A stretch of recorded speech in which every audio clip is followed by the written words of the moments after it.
Yeah, that's fine. Yeah, just to let everyone know, we are recording now. So yeah, it doesn't matter. We can always cut some sections if somebody says anything. Mhm. Send the meeting link. Anytime that the corporates, there's nothing, Mm-hmm. I'm pretty sure nothing will come out. So we should just roll on. Yeah. Yeah. So the floor is yours, Brian. Thank you again for doing this, and I'm pretty sure everyone will enjoy. Once you finish, you can just, everyone, you can just leave the meeting. This thing will eventually stop. If it doesn't, I will stop it at some point once I come back from my Sunday exercise stuff. Yeah. So yeah, so enjoy everyone, and feel free to make it interactive, as Brian alluded to. You can ask any questions. Brian is here to help you. So Oops, sorry, that was just yeah, no, that's okay. mute. Yeah. All right, so yeah, enjoy the session.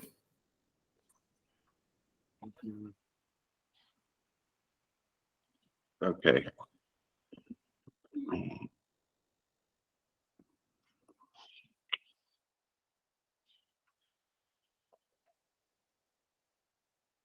How do I?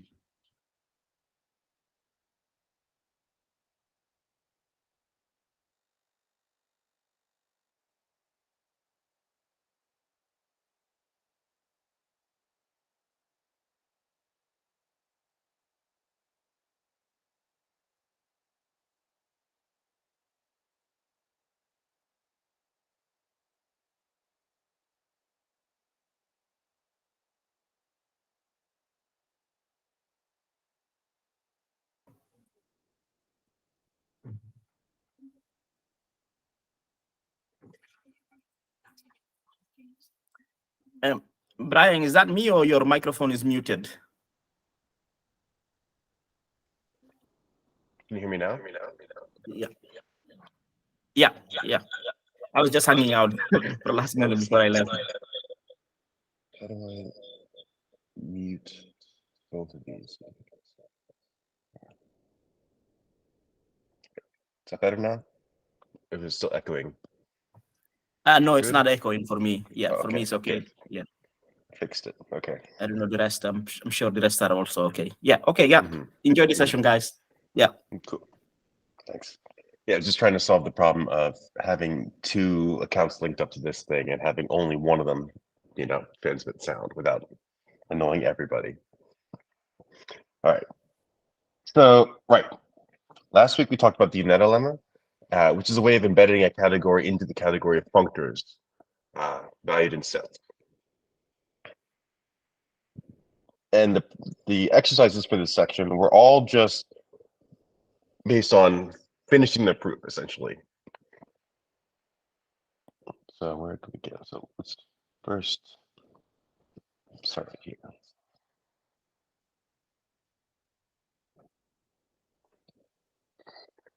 So will it C be a category? Black.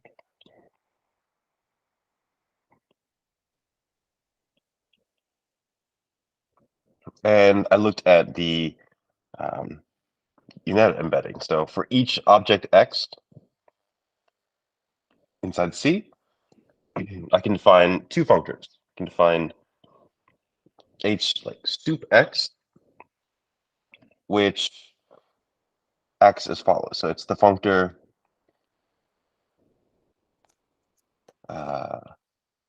this. So it's defined by, for any object Y of C, H sup X of Y is the set of homomorphisms or morphisms from Y to X. So we know by assumptions from definitions of the category, no matter what category we're in, what two objects we're talking about, this is always a set. And so I can view this thing as a functor from the category C into the category of sets. And as we discussed last time, this is actually a contravariant functor. It reverses the orders of arrows. So I'll go over that just again really quick after I define the next one. We can also define h sub x. So it's the same kind of idea, but I put the x in the first argument here instead of the second one. So that defines a functor from C into set.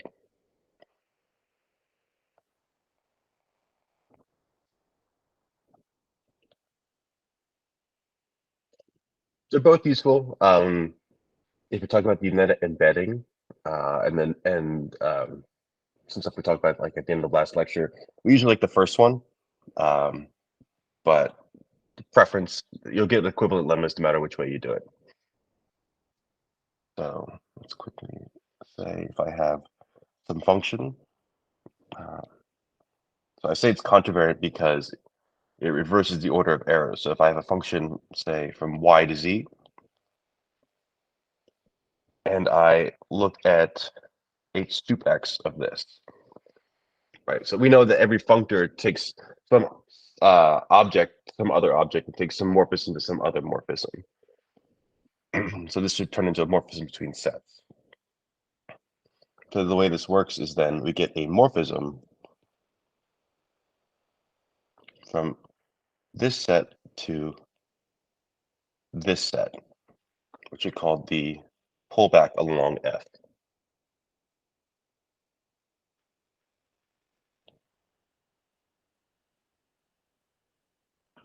So it works like this. So each one of these things is like morphisms from X to Y, or from Z into X.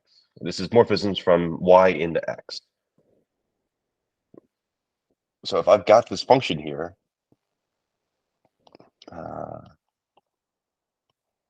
looking at morphisms into X. A natural way of getting a morphism from Z to X and turning it into a morphism from Y into X is just by composition. So if I take some G here,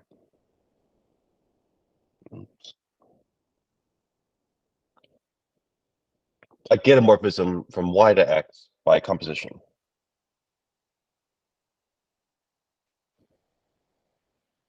Oops, that should be a Y. So this is G of F. Like this.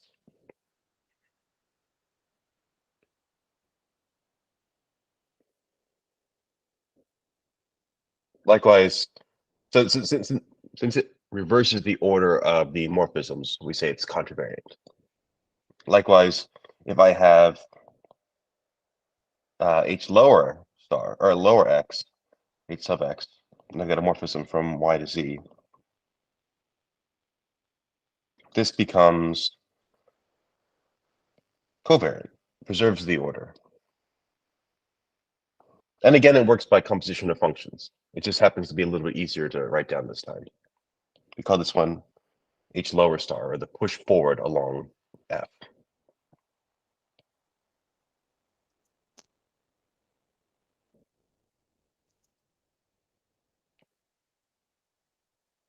And this, you'll see sometimes if you take a lot of math, this like framing or this name is used very often, especially like in classes like differential geometry. You pull back vector fields or push forward vector fields, you pull back differential forms. It's the exact same reason. It's like, oh, you know, differential forms pull back really nicely. And you realize when you write the pullback of a differential form, it's the exact same formula. It's the same composition of functions. Because a differential form is really like a linear map from your tangent space into some vector space. So it's already a function. Hmm. So here you just take. So if I have x here, you know, and a function from x to y, I can just compose it along F to get a function.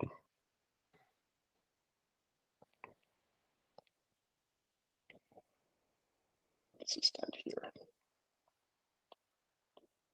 F of G. We're first going along Y.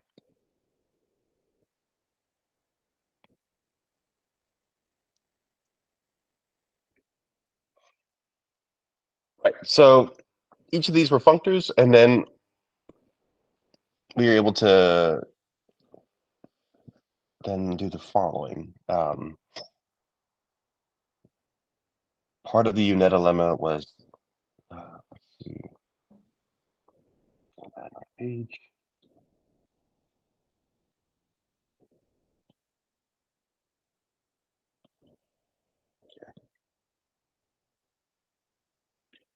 So the whole concept of the UNETA lemma is about natural transformations between functors of this form and arbitrary functors. So if I have some contravariant functor g,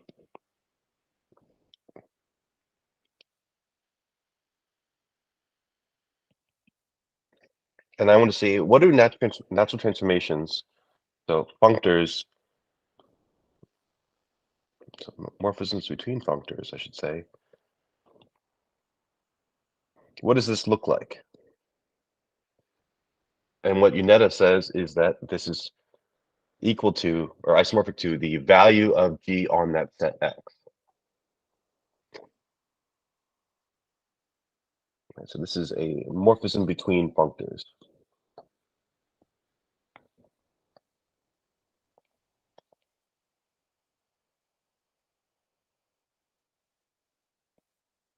So one of the things we talked about last time was what that actually means. Here. So we've got two functors, and I want to understand what a morphism between them looks like. So again, it has to not only keep track of where objects go, it has to keep track of where morphisms go. So if I've got here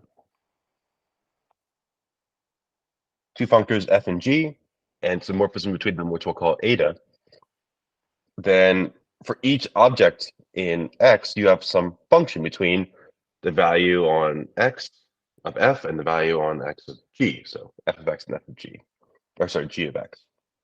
And then for any morphism, you have a kind of a commutative diagram that must hold. So I have this morphism from eta over X and eta over Y. We sometimes call that the component of the natural transformation over that value or that object. And the functions between them that we get from the functor must also be compatible. So you can say this diagram commutes, or you can also just say you can give the equality of morphisms by composition. So if I first go along eta x and then g of f, it's the same thing as first going along f, big F of little f, and then eta of y. So this diagram commutes.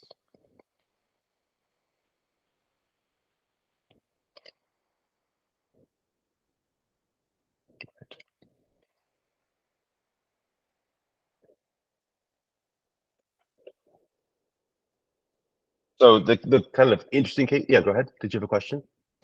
I have a question. I have Yeah. right, but maybe I can wait for the for the final for the end of my question is related to the role that set category plays here, because yeah. I believe that the role of set category is quite important, and I am asking myself if we could have categories for which we have morphisms from an object to, or we could have arrows from an object or coming into an object, not being in set. I will say, not right. I maybe there is a name for such things called, or in the case that we have, there is a name called that we have locally small categories. Yeah. Right. But this UNETA lemma is something quite important, I would say, and I am asking myself actually if we could generalize or if it exists a generalization of this for categories not being locally small somehow. But I don't know.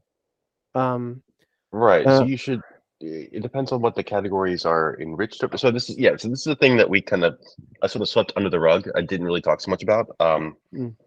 But we can say so the question is about so for example, first a category is small. This is small if the set of objects is actually just a set, right? Exactly. So in general, you just require this to be it can be like a proper class. It can be whatever. It could be like a larger kind of class of object. And so C is locally small.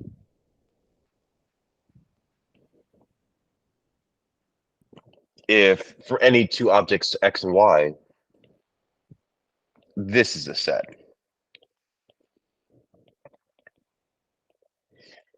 Right. And so this- that's the condition I believe that it is being imposed at the very beginning of the Exactly. right. Right. So you're not wrong, and I think the thing you want to look into more generally is something called like representable functors. Mm. And so, so for example, like this doesn't have to be set.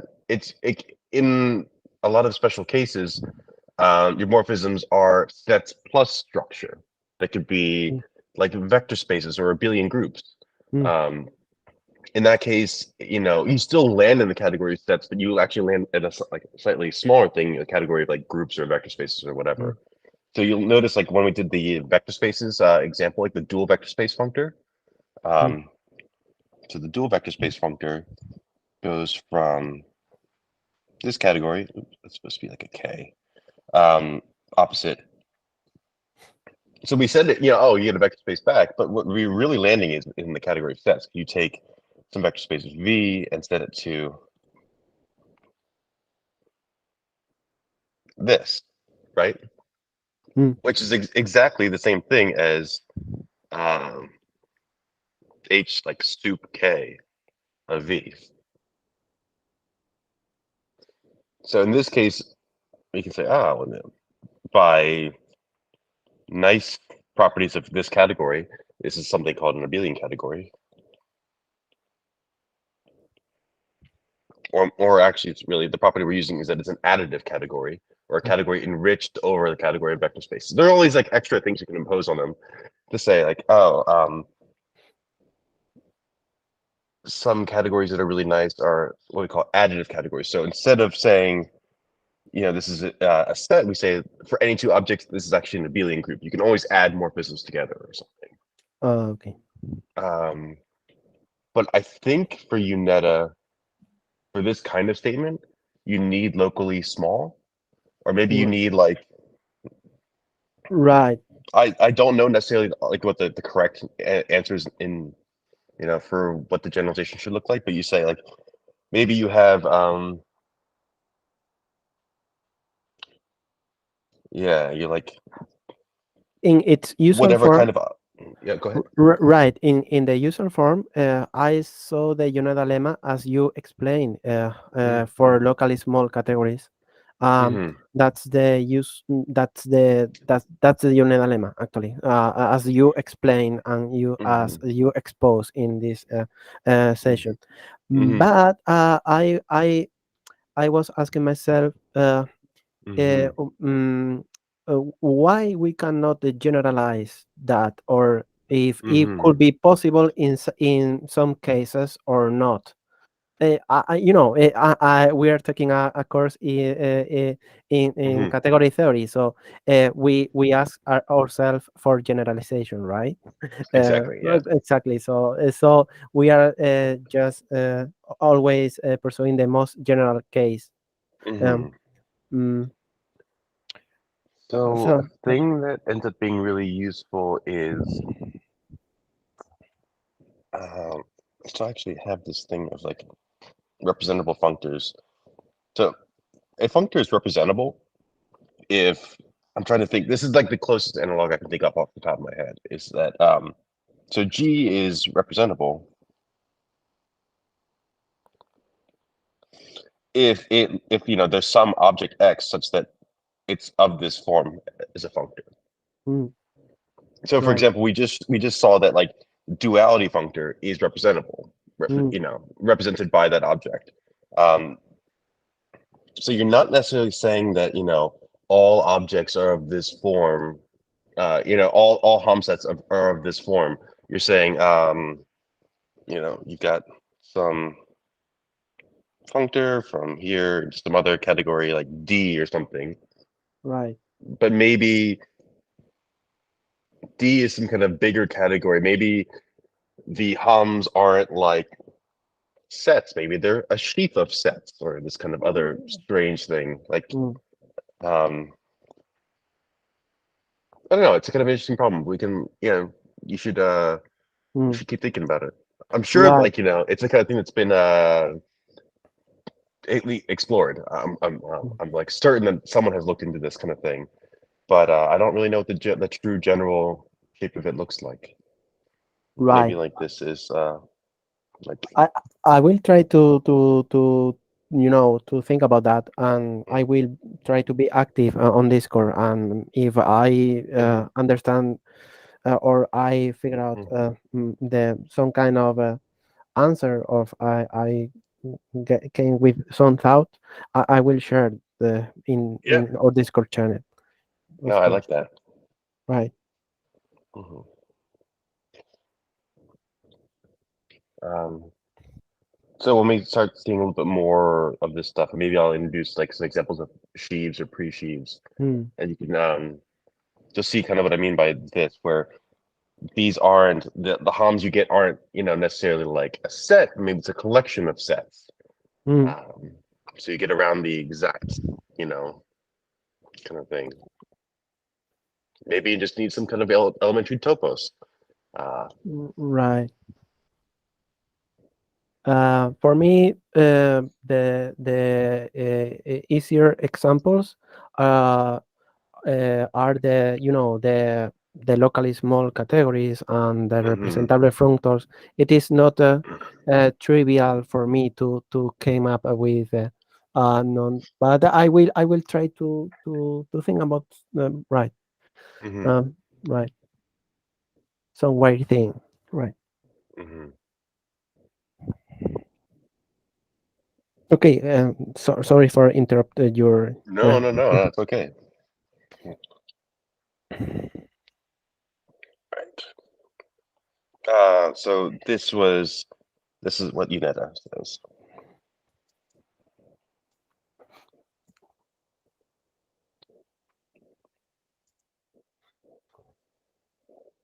And so the cool example we find that we use for the UNETA embedding is that when I have two functors of the same form. So if I look at C op to set, I got two objects X and Y. If I look at the set of morphisms from H sup X to H sup Y, this is the same thing as the set of morphisms from X to Y in Mm, the base category. That's because by UNETA we know that this is the same thing as H sup Y of X. It's UNETA, but by definition that's just this.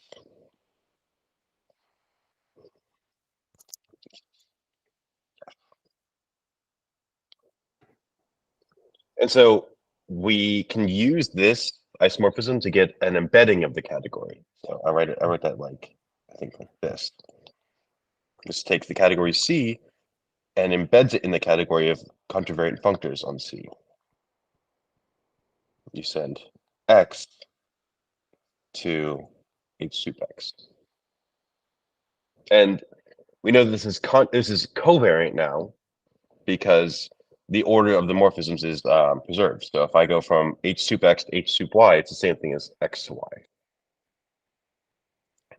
So the third exercise I gave last time was formulate the exact same UNETA lemma for the covariant functors. So for the H sub X and the H sub Y. So that was, so if I go from, oops.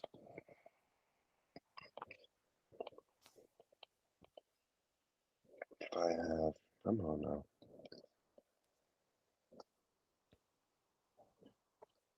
This functor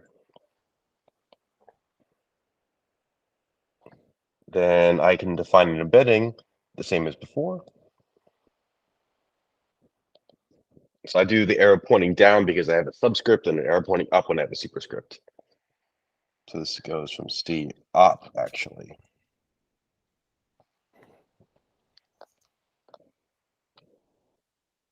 So we know this because if I formulate UNETA here, same exact way,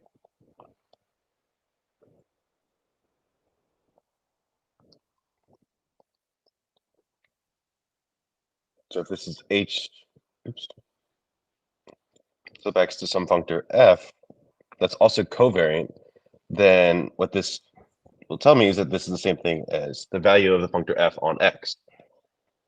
So if I replace that with, oops, go to the F, H sub Y, then this is H sub Y of X, which is from Y into X. So it actually reverses the order now. So if I go from Y to X, but now I go from X to Y. Hmm. So now the embedding becomes, the embedding here is contravariant, even though we started with covariant things. So that's why, I mean, like if you're just working with the hum functors, then it's easier to work with the covariant version. But if you're working with UNETA embedding, then it ends up being easier to do the contravariant version because you get a Hmm. covariant embedding. Hmm. It's like, you know, they're equivalent. You can just like switch the, you know, opposite to the regular category, just preference. Hmm. And the proof for this version is the exact same as the previous one. So let's go over that proof real quick. Mhm.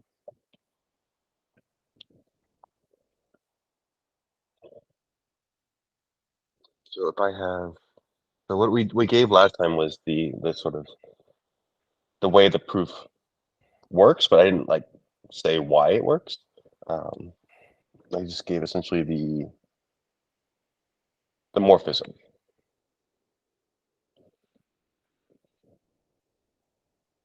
So if I've got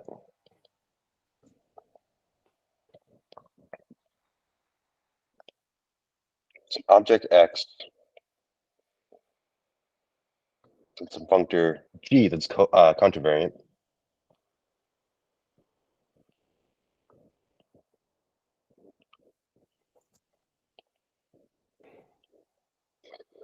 and I've got, let's say, some natural transformation from H sub X into G, the idea is like, how do I associate from that some object or some element of the set G of X? So this is now this is a set.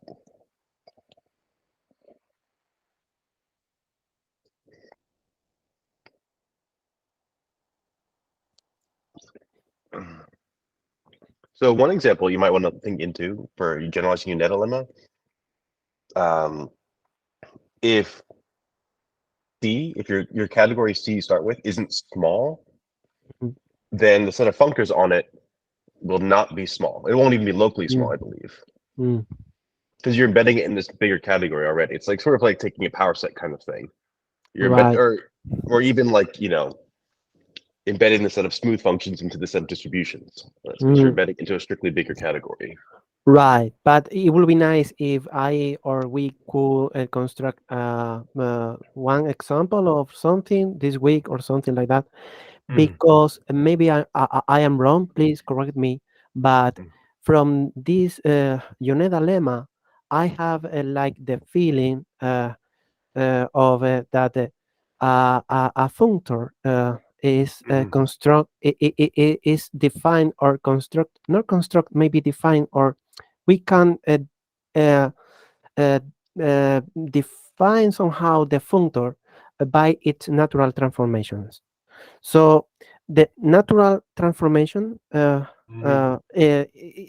defining somehow the functor. The functor is itself.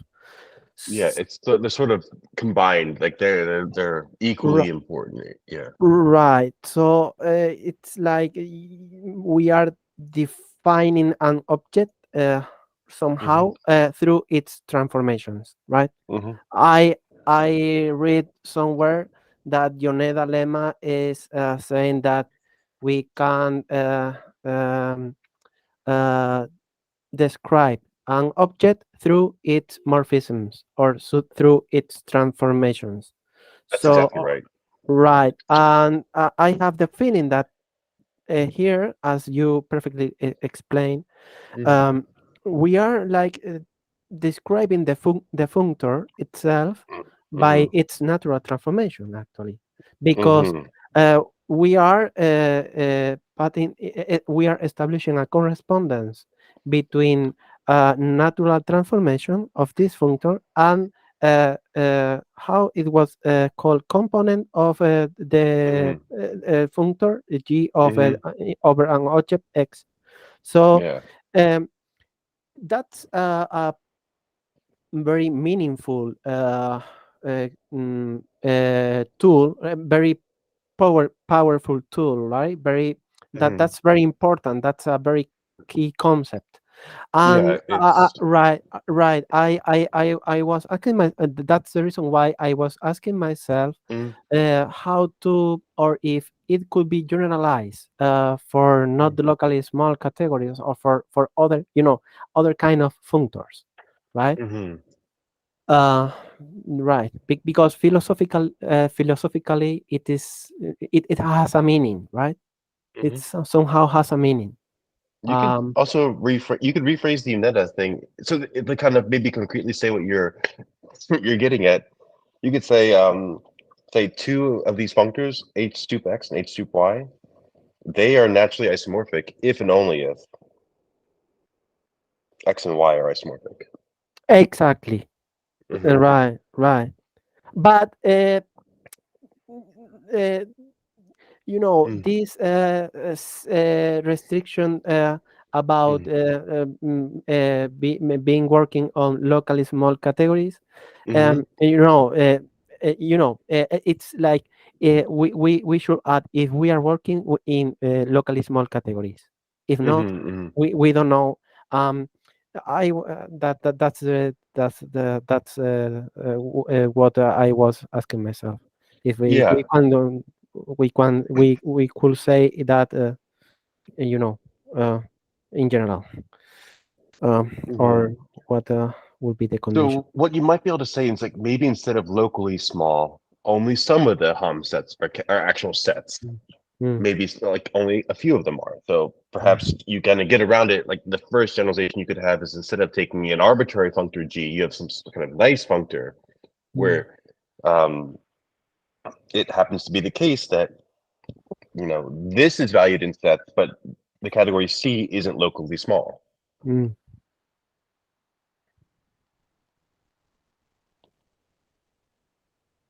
So all that means is like not all of the morphisms between like any two objects is a set. Maybe some of them are. mm, Um, mm, and so what you could get is like, oh, well, even in that case, maybe G is representable. And in mm, that case, that tells you if G is representable, then this looks like, so maybe this is H sup Y for some Y. You get a morphism into this thing. Sort mm, of like picks out some of them.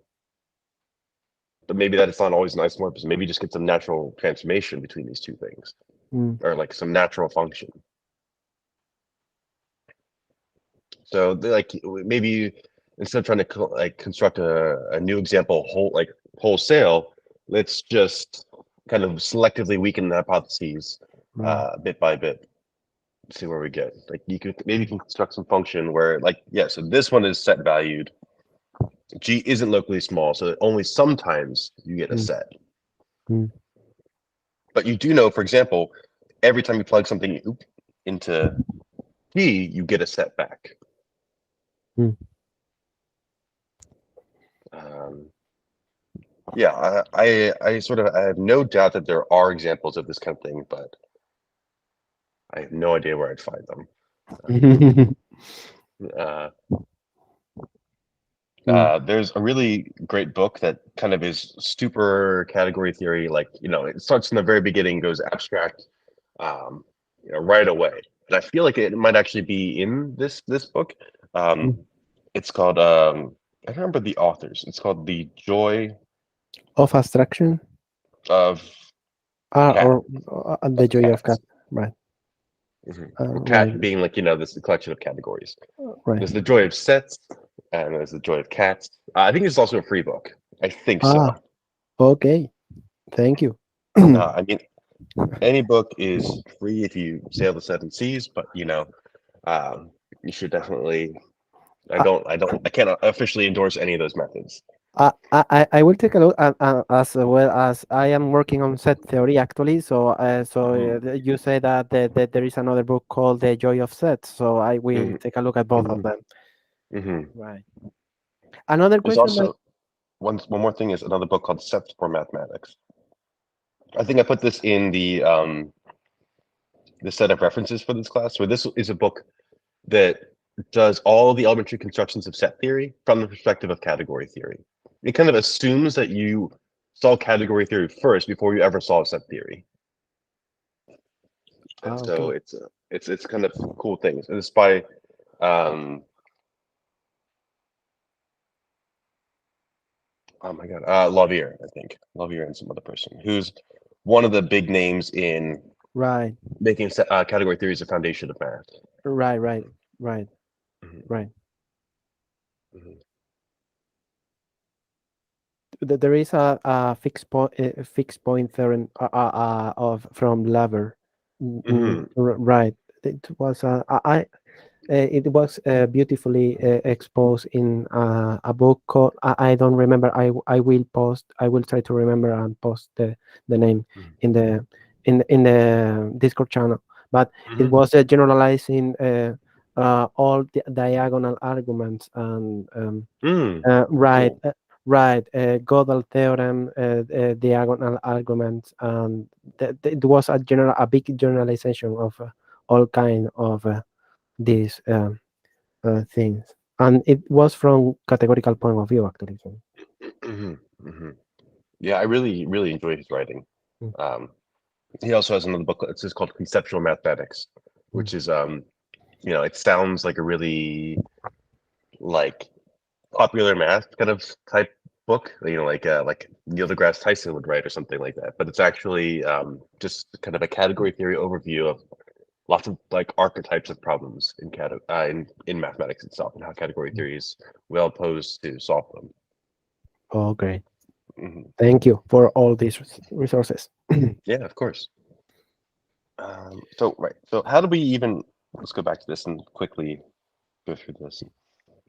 So say we've got some natural transformation eta, natural transformation.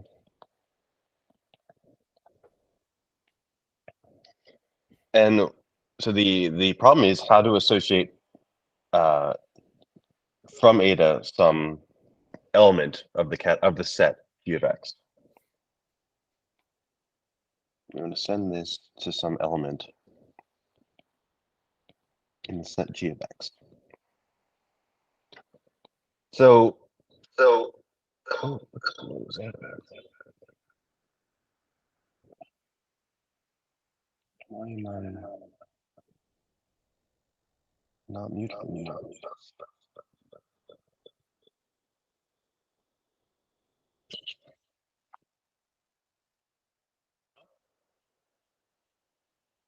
Is it good now? Good now? Good now? Good now? There is some kind of Background. right. Mm,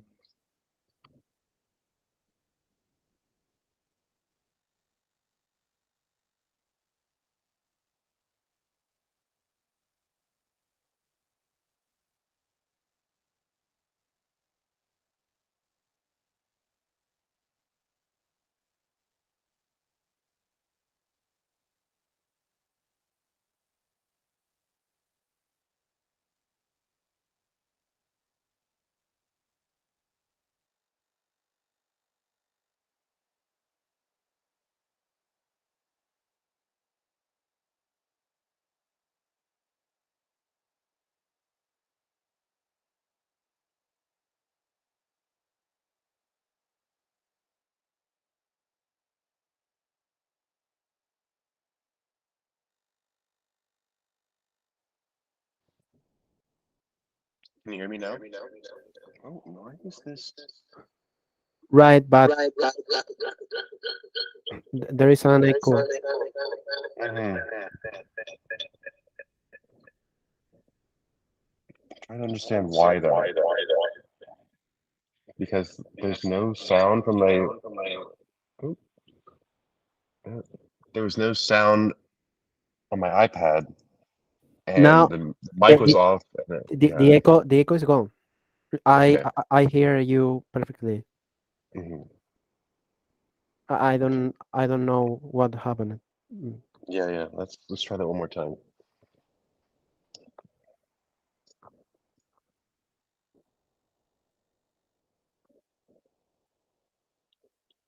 How about now? Nope. There's no sound.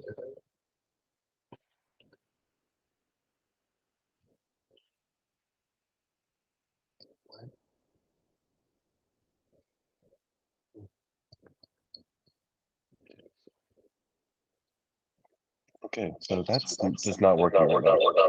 Okay, I'll get out of that and I'll bring up the GitHub repository, and then I can just share my screen that way.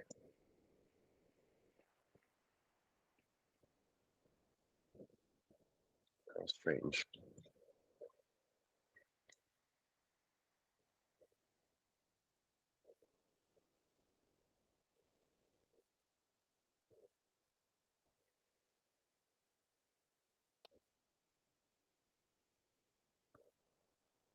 Um,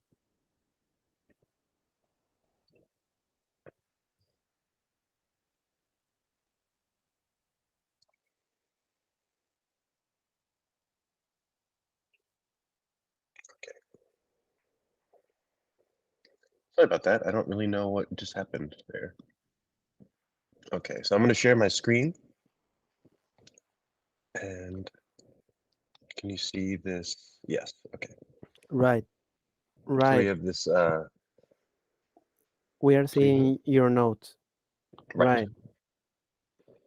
Right. So it looks like I'm going to give. It's asking for my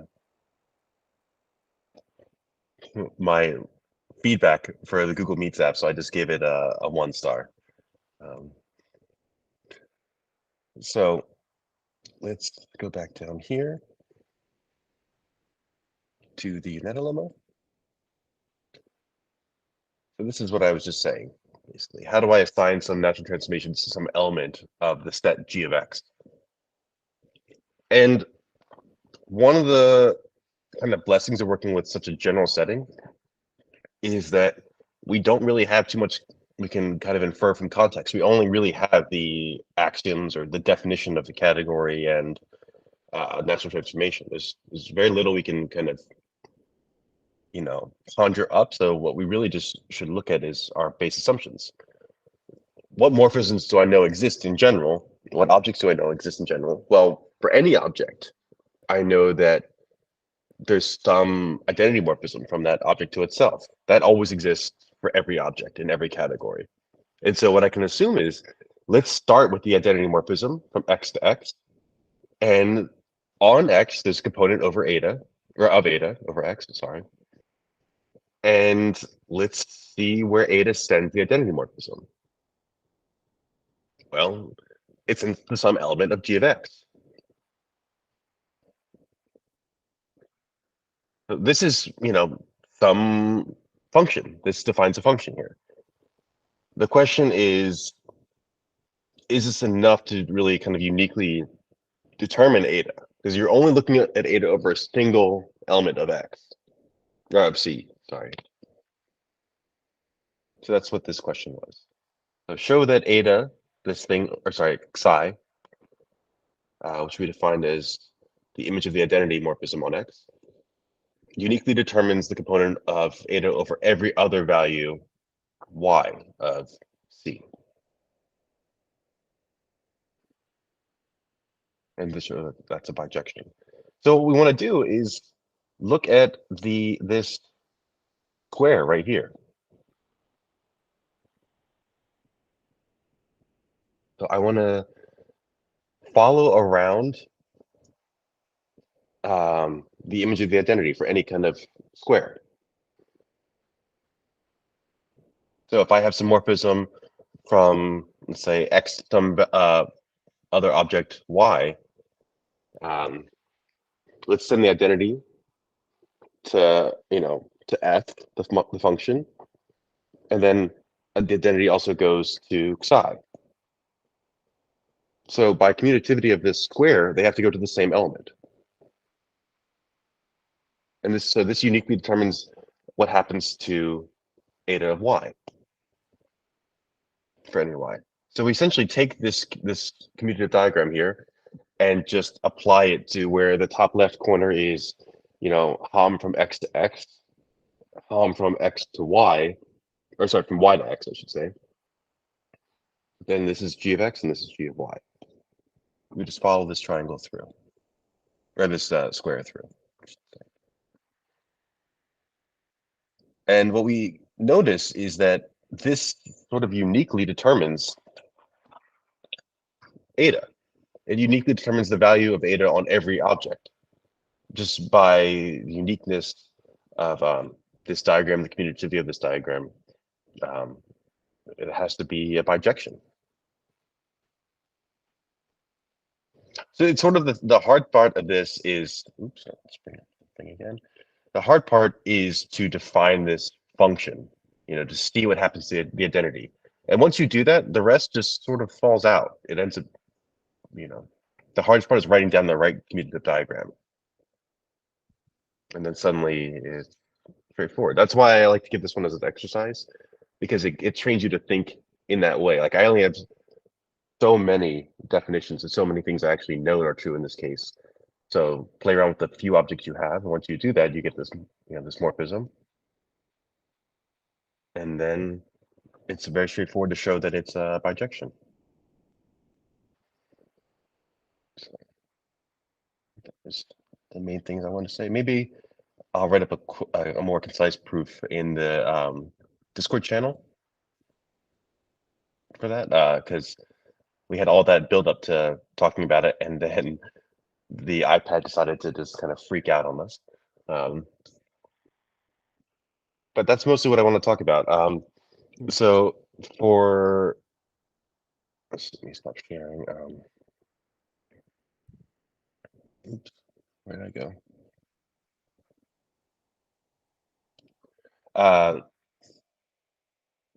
Yeah, over the week, you should tell me about any kind of examples you find about extending an edit to a more general situation. Sounds like a really fun thing to work on as an exercise. Right. Also, I would like to understand how Yoneda lemma could be related with the Cayley theorem. I hear that, yeah. right, but I don't know how these two things are related. Indeed, I have to figure it out. But I read that like other concepts in category theory comes from concrete examples in other areas.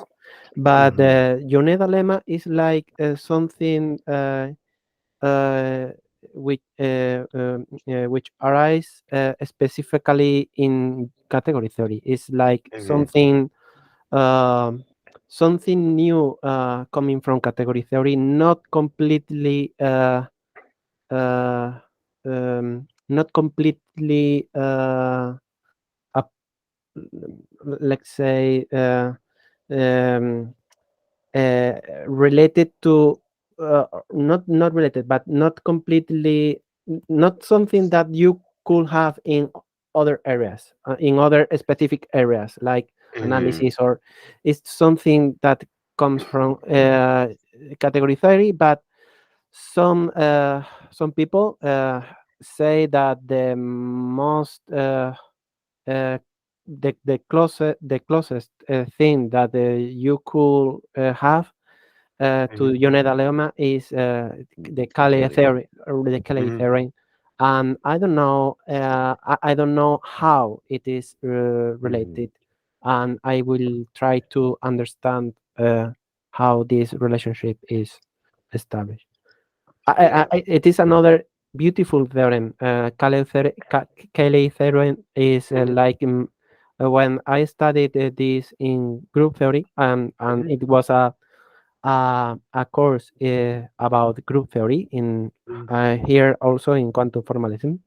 And Cayley theorem is like magical result, right? It's like you can okay, so the group of permutation is it is not uh, you know, it's like the most important group that you It's could somehow like these, like it's like a family of universal groups or something. exactly. Maybe it is a nice thing to relate this Yeah. Unada lemma with this result from group theory, as far as we have also a group theory course here in quantum formalism. See, I think I know how you should start. So the way you can think about any element as a group, there's a nice embedding of group into the set of automorphisms of that group, Hmm. right? You send an element G to the automorphism multiplied by G. So G, let me write it down in the chat. So G goes to a function like H maps to G times H in the chat. So H is another element of the group. So you can any element of the group determines an automorphism of that group by multiply by G. So Okay. like for example, like if you're in the set of integers with multiplication or with addition, there's an isomorphism, add by 1. Take any integer and add 1 to it. Mm, Likewise, you can add n for any integer. This determines an automorphism. It looks like the but association, like H or X goes to Ham comma X.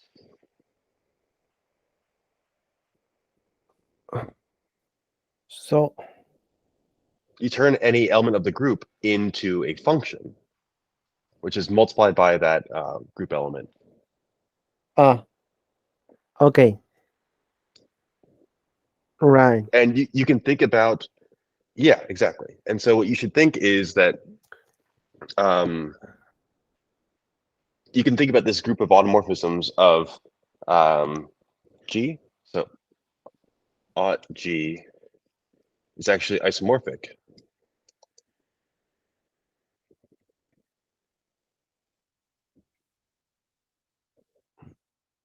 Or rather, what you should say is instead, so G is you can be regarded as a category.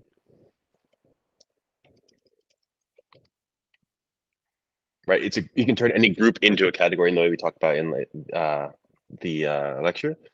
Likewise, the automorphism group of G is also a group.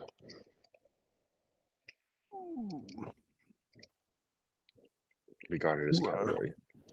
Right, but what So would be the functors here and the functor morphisms? I okay, so we have the group.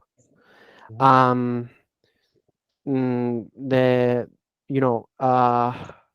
out G is isomorphic to G because we are interpreting group element as group actions somehow.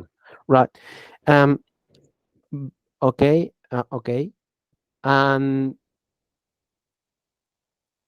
okay, but this is the out G is a functor from G, right, to the action or functions, right? And but Uneda lemma is talking about functor morphisms or functor natural transformations, right? Yeah. But it's talking about natural transformations. So I'm thinking maybe that this aught G is sort of like the image of the category under the Uneta embedding. So it's like all objects of the form H to the X. Right. Right. And right. I do have to go at this point at the end of the hour, and so maybe let's keep thinking about this. It's a fun Right. problem to work on, and it'd be, I think, really good for a lot of people who were in the group theory crash course to Right. see this kind of represented. Exactly. It will be a nice exercise. I would like Yeah. to figure out how to represent. Hmm. Cool. Okay. Stefano says thumbs up too. All right. Okay, so I'll see you guys next week then. Okay. Next. Anapa, All right. Anapa. Thank you, Brian, for your time, for your session, and for your, for being today, Sunday, here with us. Yeah. It was nice. Thanks. Yeah, I hope to see you guys next week then. All right. Have a nice week.